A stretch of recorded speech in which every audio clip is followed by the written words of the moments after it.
near record temperatures. Tough to get in a workout. You did, though, last night. Well, I did last night, and I'm glad I did, because today we have the author, Steve Siebold, and he wrote Die Fat or Get Tough. Now, this book isn't a, I'm sorry that you're not in shape. This is a hard reality look at why people are overweight and what people are doing or not doing to fix the problem. It's blunt. Exactly. Yeah, we're losing the obesity epidemic. So someone had to come out and say the truth, and so that's me. And it's not politically correct. Nope.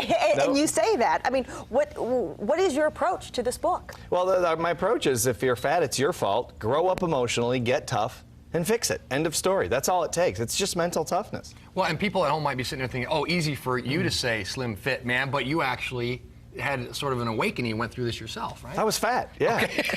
I was just fat. It is what it is, you might as well. Yeah, I was 40 pounds overweight about 8 years ago, and I wrote this program called fatloser.com, and I followed it, and it's just a mental toughness program, no big deal, and I lost the weight and never felt better. Okay, so 8 years ago, when you were 40 pounds overweight, I mean, can you just blame it on the fact that that you're a softie? I mean, you just like whatever, you didn't want to be too hard on yourself, you didn't want to do anything that might cause you a little discomfort, a little bit of pain. I mean, what did you realize had to happen, and what point did you realize it? I travel all over the world giving speeches, and I just stopped paying attention, basically. So I'm eating cheeseburgers and all the bad food, pizza and all that in airports, and I just let it go, and all of a sudden I'm 40 pounds. It kind of creeps up on you, and so it really does. Whoa! Yeah, and all of a sudden you're there, and I thought, okay, I went to a wedding. Some people that I hadn't seen in 5 years didn't recognize me, and I thought that's just embarrassing. That's so the vanity good. play was was a big factor for me. So are you, as much discouraging things that I'm sure you see every day in American life, like where they're legislating nutrition labels and Happy Meals and things like that, are you encouraged by things like, take The Biggest Loser? At least we're seeing people out of their comfort zones and maybe taking a little responsibility?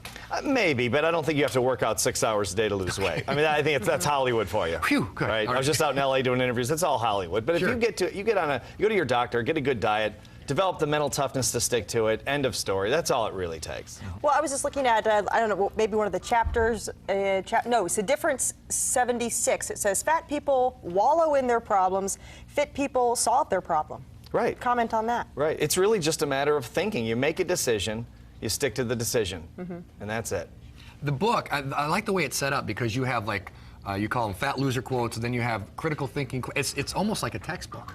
Yeah, exactly. Yeah. Well, we interviewed 500 fat people, 500 fit people for the book, and it's like they're living on different planets. I couldn't believe how much like a fat person I thought my whole life. These fit people, I mean, they really, probably like you guys, they think about what they eat. They think about exercise. Everything's strategic. They don't just eat like I did, just anything that was put in front of me, like a bag of Doritos or something like that. Well, nothing wrong with Doritos. But, no, exactly. No, they're great, but in moderation, they're great. Exactly. The whole bag, not good. So I'm just trying to figure out, so now, I mean, have you completely changed your approach to life, or do you still kind of struggle with thinking like a fat person? Oh, I go back and forth. Yeah, definitely. I go back and forth. But it really has changed the way I've approached it, and it's changed the way a lot of people have approached it, because it's the anti-politically correct strategy, and it's not working. 17% of children, it came out yesterday, I don't know if you guys saw this, are obese in this country. Children are obese, 17%. We're losing by being politically correct. Physicians, I'm giving a speech for 450 physicians tomorrow in Fort Wayne,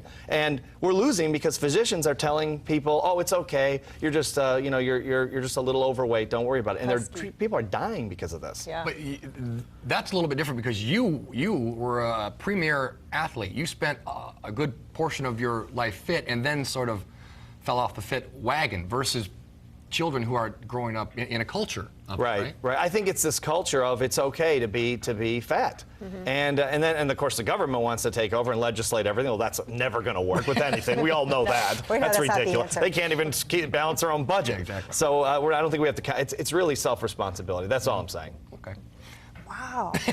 Awesome. No, you're uncomfortable. I mean, no, it's just like, you don't need the book. It's very often, though, it's not very often where you get somebody that is this direct with this topic, because I think you do have, I've got a lot of friends that are physicians, and they do kind of talk about, well, how they have to carefully approach this. But it is reaching a point where it is life and death. And it's affecting more and more people. It really is, and it's going to get worse. There's no question. Unless people really get a hold of it. That's right. Yeah. Is there a first step I mean, there's 101 differences that you talk about, Oh, but is good there question. a first step that even just the people watching right now could, all right, I need to do that? I think make a decision. Number one, make a decision you're going to do this. Realize it's not rocket science. Just get on a good diet. You don't have to exercise 6 hours a day. Go to your doctor. You make sure you're healthy enough for a good diet, good exercise program, and then develop the mental toughness to stick to. We have this program, fatloser.com. It's a free program on the internet. It's 21 days of video training that would cost, we used to charge $500 a person for it. Now we give it away because people said, I don't have the money. We said, all right, we'll make it free. There you go. Now there's Awesome. there's no no excuse. Well, we're going to link to that on our Absolutely website, IndyStyle.tv, Yes, and very cool. where the book is available as well. Thanks. Great. Hey, thanks a lot, guys. I have no idea how we're going to get from this. That's a direct